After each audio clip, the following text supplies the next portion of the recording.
My boss falsified my performance review to block my promotion, so I submitted one document that ended his career. The conference room was cold, in the deliberate way corporate spaces often are, air-conditioned to the point of hostility, every surface hard and impersonal. I had walked in, believing this was a routine check-in ahead of the promotion announcement.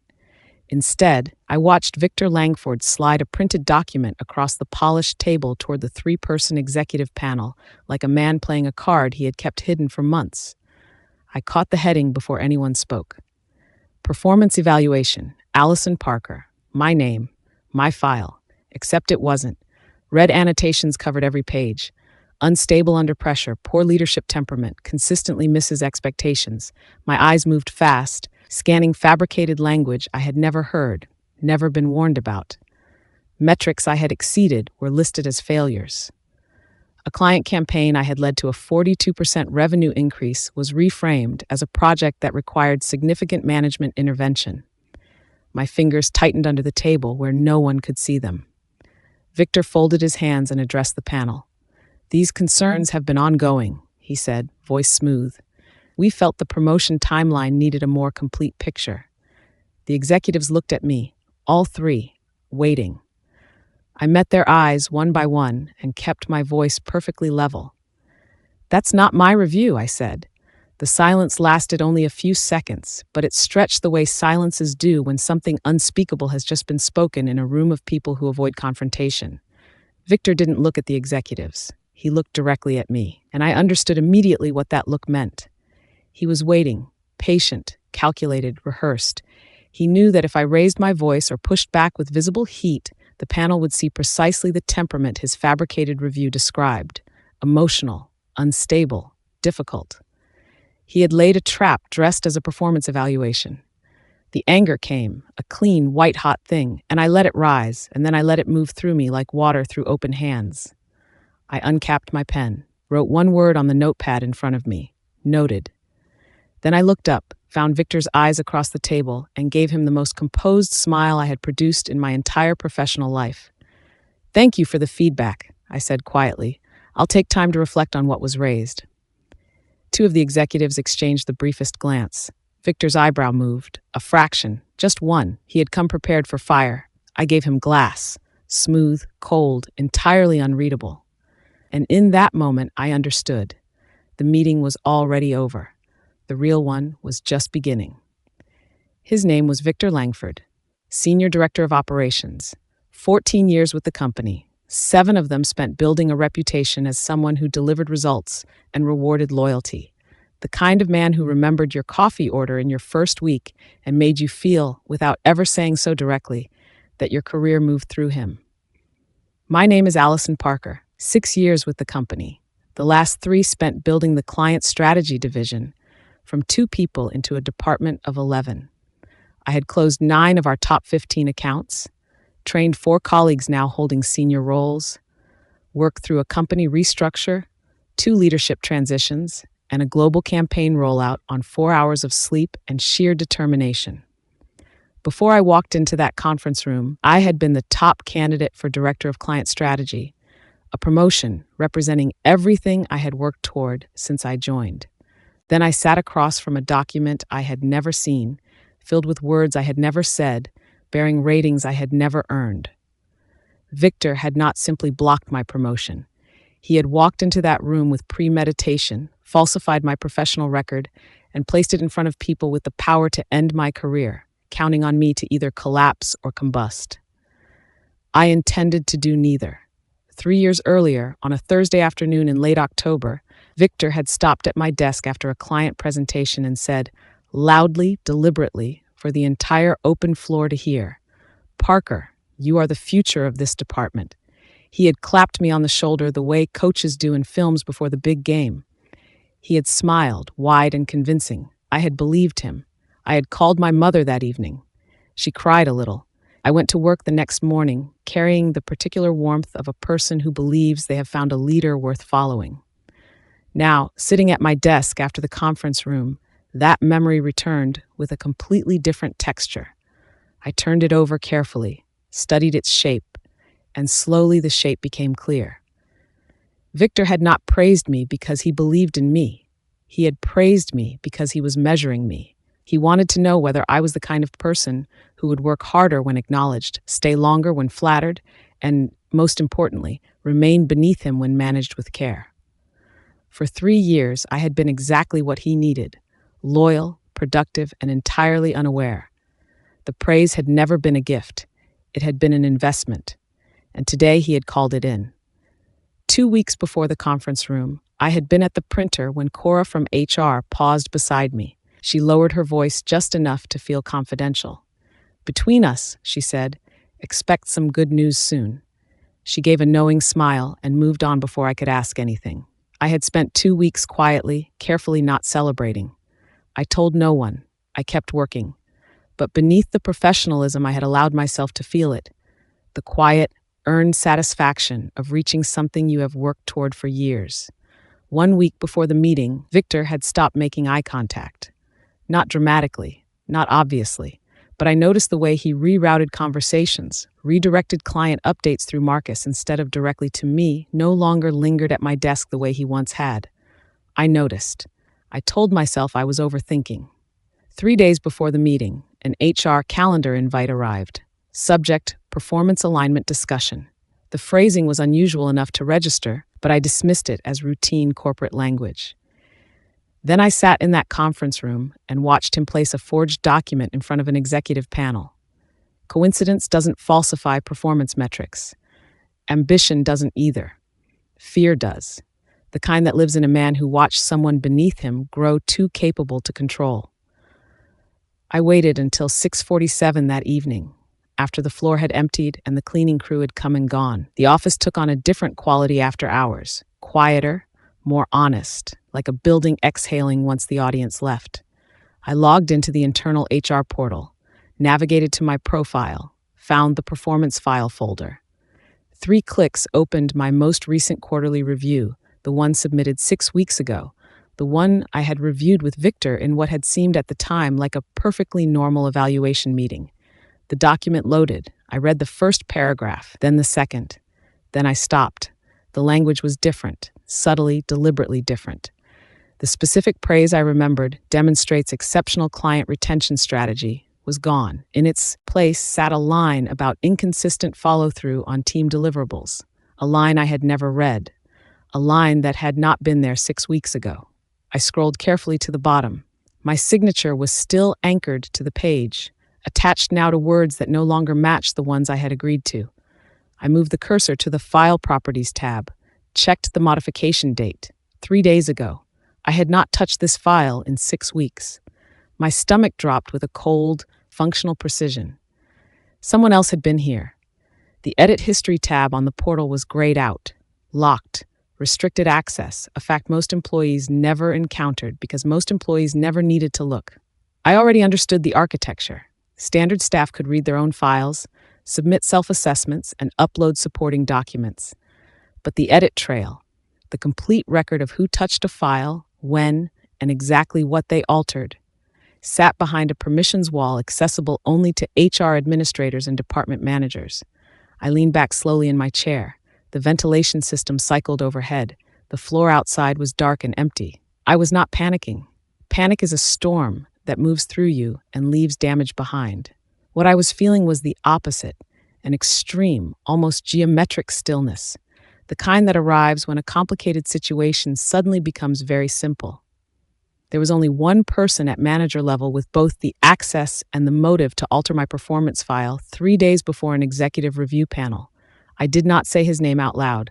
I did not need to. What I needed was proof.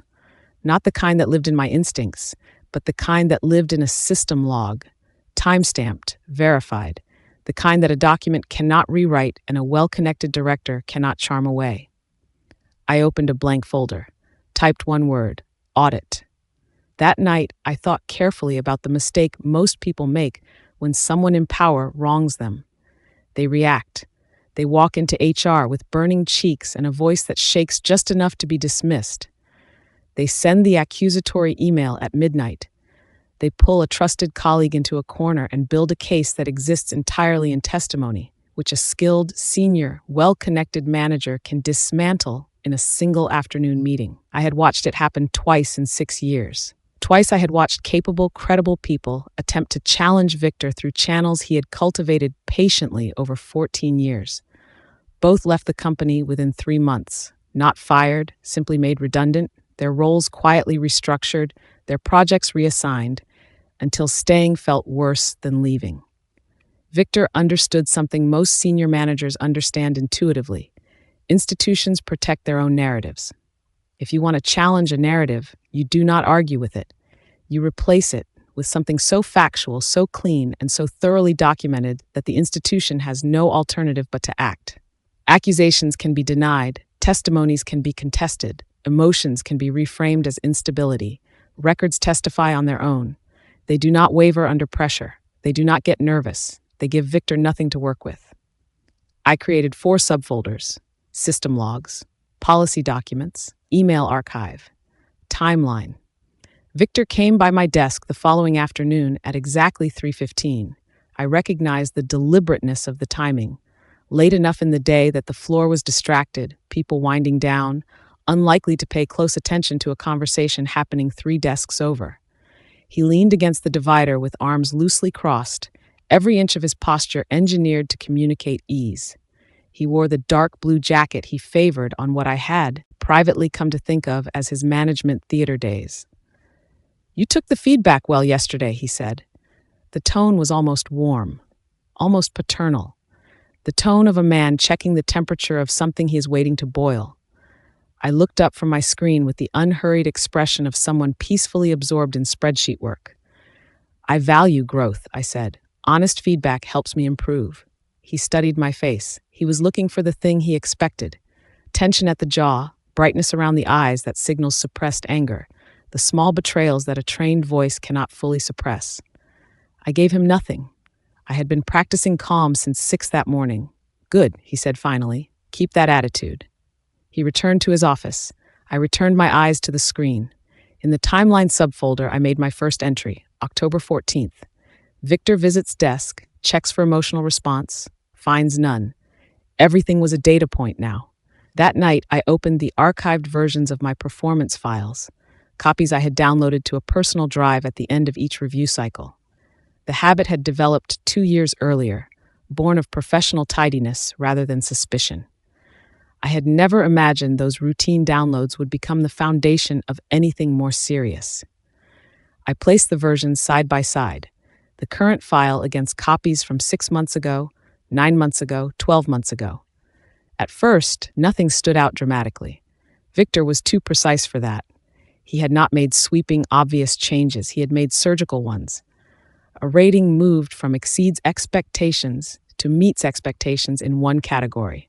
A sentence of specific praise deleted from a comment field replaced with something technically neutral but contextually deflating.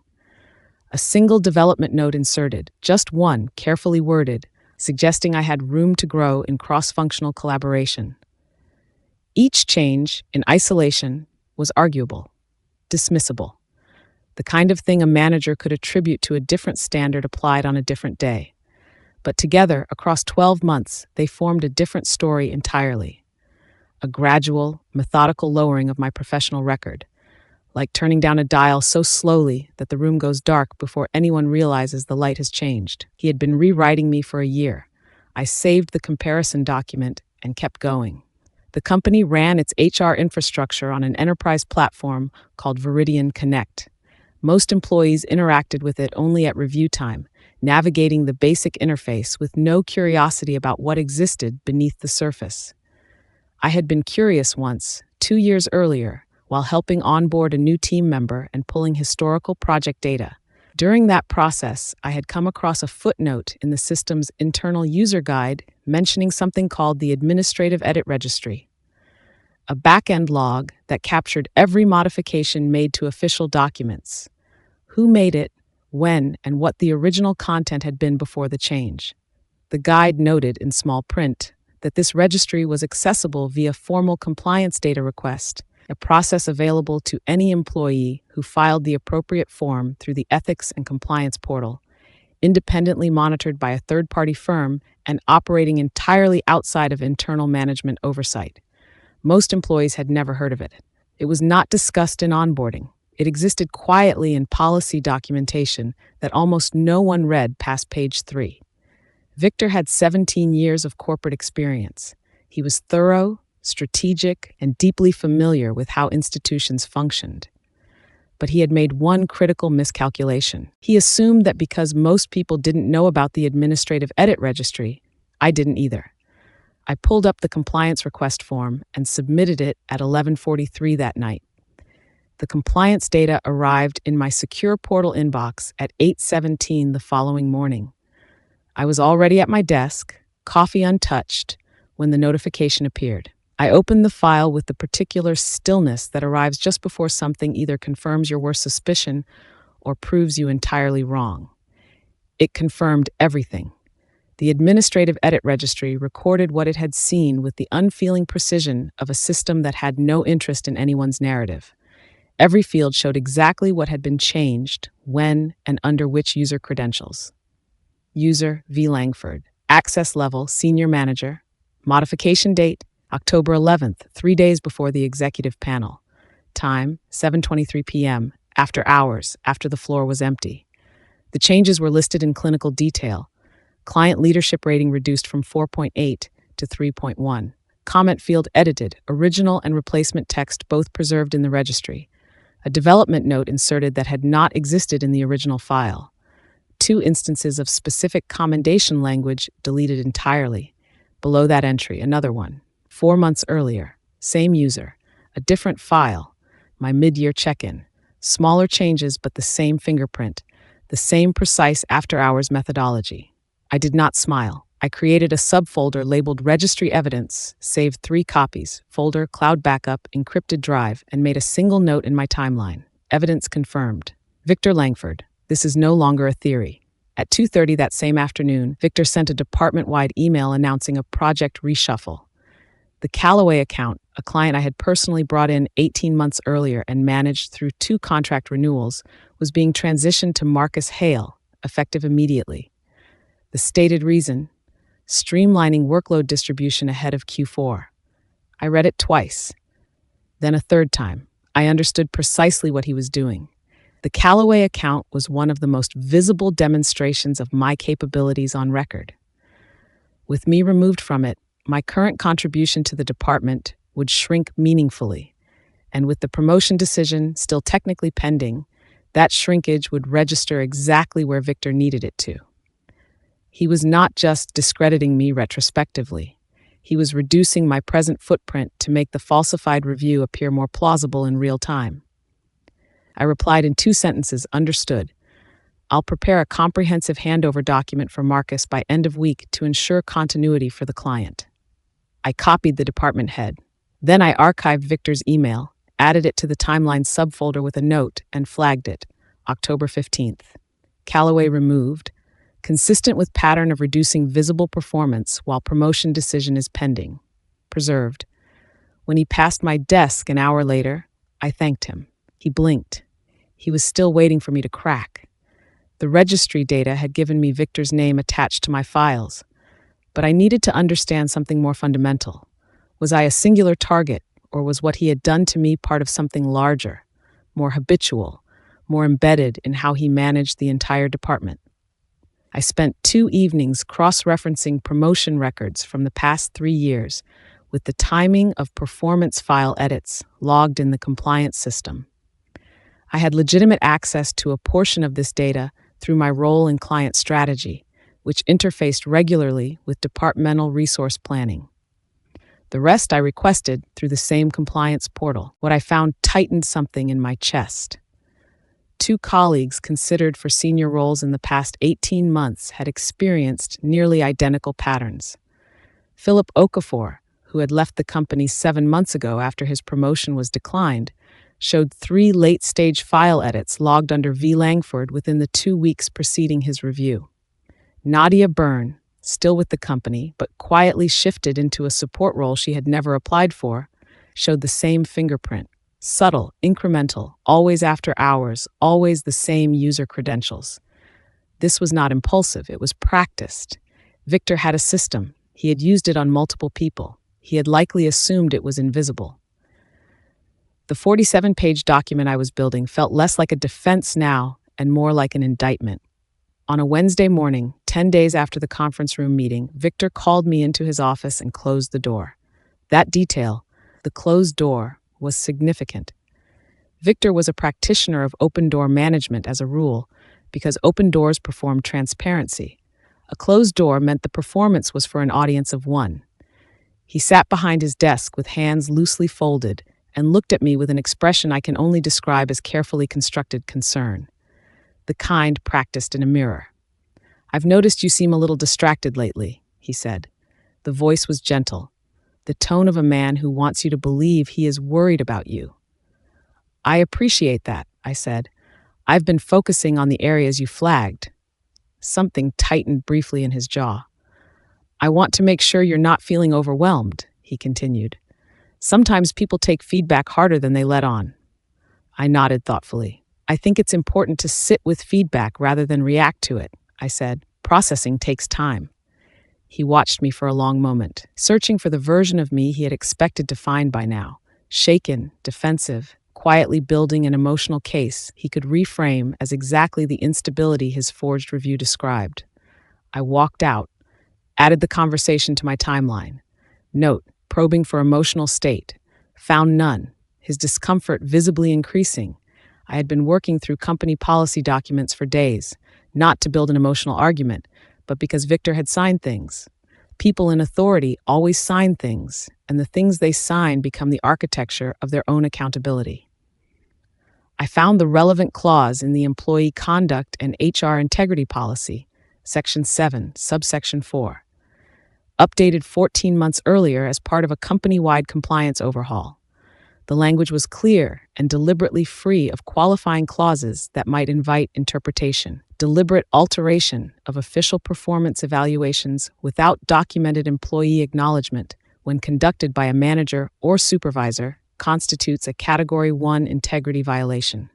Category 1 violations carry mandatory review and, upon confirmation, immediate separation from the company without severance entitlement. The policy applies regardless of tenure, title, or previous performance record. I read it 3 times. Then I navigated to the Signature Archive, the section of the compliance portal where policy acknowledgments were stored, and searched for Victor Langford. He had signed the updated policy. Date, 14 months ago. Digital signature, time-stamped, verified. He had read this policy, he had agreed to it. He had then, 11 months later, done precisely what it prohibited, not once, but across at minimum 3 employees. I placed the signed policy beside the registry evidence inside the audit folder. 2 documents, sitting together, telling the same story. HR sent the email on a Thursday. Subject, promotion timeline update. 4 sentences. Due to ongoing performance alignment considerations, the Director of Client Strategy appointment has been placed on hold pending further evaluation. We appreciate your patience. I read it once, then again, not because I needed to absorb it emotionally, but because I was noting something specific in the language. Ongoing performance alignment considerations. That phrase had not materialized from nowhere. Someone had provided HR with a characterization that justified the hold, and that someone had used language mirroring the fabricated review almost precisely. Victor was not finished. The conference room had been Act 1. This email was Act 2, the quiet institutionalization of the narrative he had planted. The kind of administrative follow-through that transforms a single forged document into a formal, system-wide story about who Allison Parker is. Had I reported him the day of the meeting, this would have happened regardless, and I would have been doing it without evidence, positioning myself as a reactive, emotional employee, challenging a 14-year director on the basis of feeling. Instead, I had what he didn't know I had. I saved the email, labeled it, promotion blocked, officially documented, added a note. Every action Victor takes to solidify his version creates one more piece of proof that the version is false. He is building my case for me. I was eating lunch alone in the smaller break room when Priya sat down beside me with the careful movement of someone carrying something she wasn't sure she should put down. Priya had been with the company 8 years. She was perceptive and deliberate with language.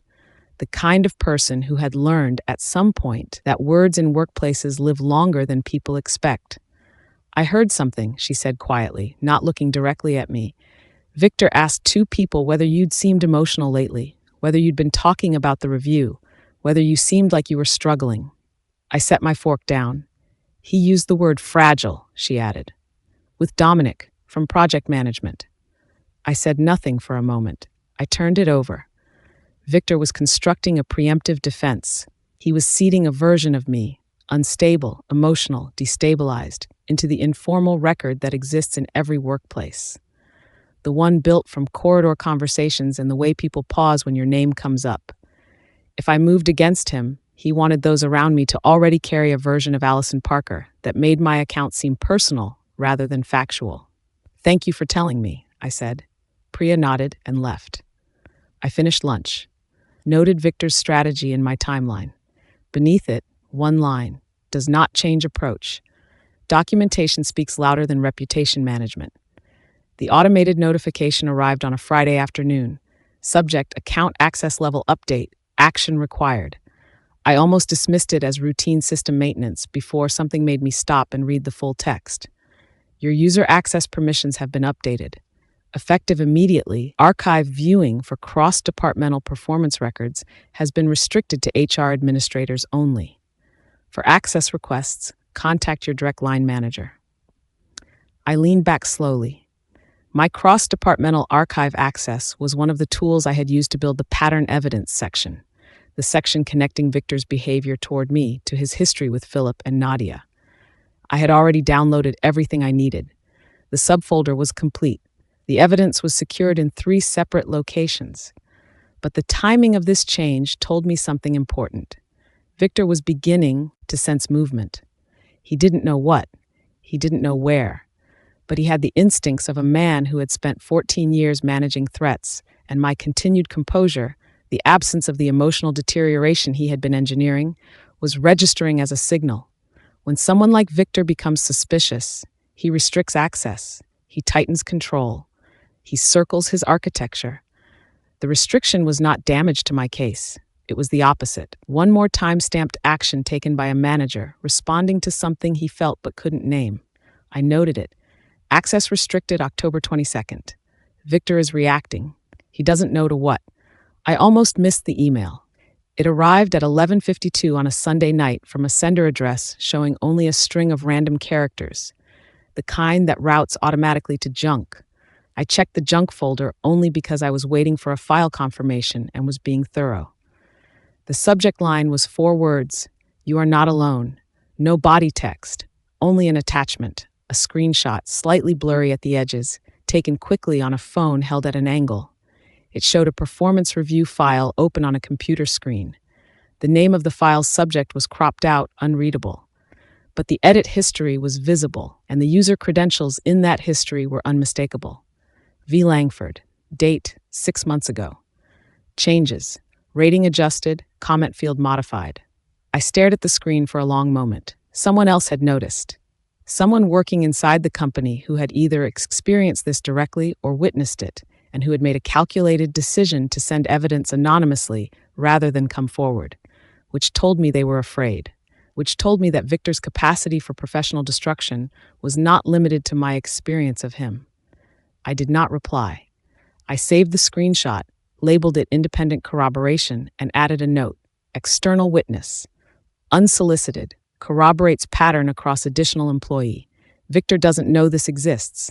Over 4 days, I assembled everything into a single comprehensive document. I wrote it without adjectives that invited interpretation. Without emotional framing, I let the facts carry the weight in their own language. The only language I trusted to survive what I was about to set in motion. The opening was a 1-paragraph executive summary, a precise statement that a senior manager had engaged in repeated, documented alteration of official performance records, that the alterations were verifiable through system-generated logs, that they violated a specific policy the manager had personally acknowledged, and that the pattern extended across a minimum of 3 employees over an 18-month period. The sections that followed were organized by evidence type: registry logs with original and modified text reproduced side by side, policy clause with the manager's signature and acknowledgement date, timeline of events, from the first documented alteration through the conference room meeting to the subsequent access restriction.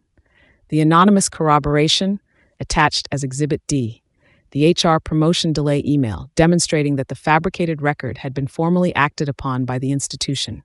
I read the document from beginning to end 3 times, checked every date, verified every citation, removed anything that read as interpretation rather than fact.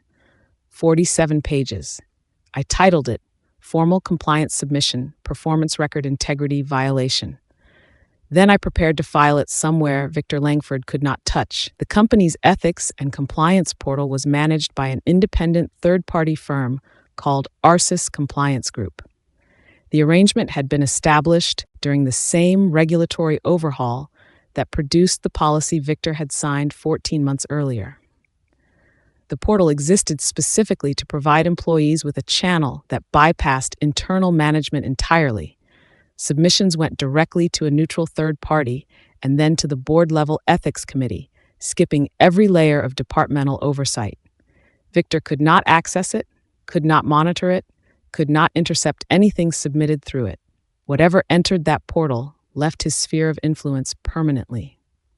I logged in at 7:14 on a Tuesday morning before the floor arrived, uploaded the 47-page document, uploaded each exhibit separately, wrote a 1-paragraph covering note identifying the violation and requesting formal review under the Category 1 integrity provision. Then I sat with the cursor over the submit button for exactly 12 seconds. Through the glass wall at the far end of the floor, I could see Victor at his desk, coffee in hand, laughing at something on his phone. Relaxed, confident, the posture of a man who has arranged the world to his satisfaction and expects it to hold. I clicked submit. The confirmation number appeared. I printed it, photographed it, saved it in 3 locations. Then I opened my email and answered 3 client queries I had flagged the night before. The response came faster than I anticipated. 2 days after filing, 3 people I had never seen walked onto the floor at 10:45 in the morning. They were dressed the way people dress when conveying authority without announcing it. Good suits, no visitor badges, the measured pace of those who know exactly where they are going. They went directly to the department head's office. The meeting lasted 11 minutes. Then 2 of them moved toward Victor's office while the 3rd remained behind. There was a brief, formal knock, and then the door was closed. The floor went still the way it does when something significant is happening and everyone can sense it, but no one wants to be the first to name it. Keyboards slowed, voices dropped, eyes moved carefully toward Victor's frosted glass partition, then carefully away. I kept my eyes on my screen. I worked on a client brief I had been refining all week. I answered a call from our contact at the Belmore account and discussed Q4 forecasting for 6 professional, uninterrupted minutes. Through the glass, I watched Victor's posture change. The ease with which he had stood 2 days earlier was gone. He was upright now, rigid, and his hands were moving, the way hands move when someone is trying to explain something that resists explanation. His voice rose once, sharp, indistinct through the glass. Then silence. The door opened at 11:34. I didn't look up immediately. I heard the latch and finished the sentence I was writing before I let my eyes move across the floor. Victor stepped out first. His tie was slightly crooked. In 6 years, I had never once seen Victor Langford with a crooked tie. It was a small thing. But small things are the truest indicators of what is happening inside a person when the performance they have always maintained finally breaks down. His face held a color I had not seen on him before, not flushed with anger, not pale with shock, but somewhere between the two. A blankness that arrives when the version of events a person has been sustaining for months encounters something it cannot overwrite or redirect. One of the 3 visitors followed him out. Then Arthur, the security officer from the building's main desk, a quiet, solid man who nodded at me sometimes in the elevator, stepped to Victor's side. No announcement, no scene. In the way the most consequential things tend to happen, it unfolded in near silence. Victor carried nothing, did not stop at his desk, did not address the floor. He walked. Somewhere between his office and the elevator, his gaze found mine across the open floor. Not searching, he knew exactly where I sat. For the first time since I had known him, Victor Langford looked uncertain. The elevator doors closed. He was gone. HR called me in at 2:15 that afternoon. The meeting was in a smaller room I hadn't been in before, warmer than the conference room where everything had begun, with a window that looked out over the building's courtyard. The director sat across from me with a folder she didn't open immediately. She said that the ethics committee had completed an expedited review of a compliance submission. She said the findings had been verified against system records. She said a senior manager had been found to have violated the HR integrity policy, Category 1, on multiple occasions affecting multiple employees. Then she opened the folder and slid a document across the table. My performance review. The original. Every number, every word exactly where I had left them, unedited, unaltered, entirely mine. Below it, a formal appointment letter, Director of Client Strategy, effective the first of the following month. I looked at it for a long moment, traced the edge of the paper with one finger. What happened to Victor? I asked. The director's expression did not change. He violated company policy, she said. That was all. No courtroom drama, no confrontation speech, just a policy, a signature, and 47 pages of fact. 3 weeks later, I moved upstairs to my new office. As I passed the empty corner where Victor used to stand, sunlight moved through the glass and reflected my own face back. Calm, steady, entirely unshaken, he had tried to rewrite who I was, so I let the truth rewrite him instead. The quietest people are often the most dangerous, not because they are plotting, but because while everyone else is performing, they are paying attention. And attention, I have learned, is the only weapon that never runs out.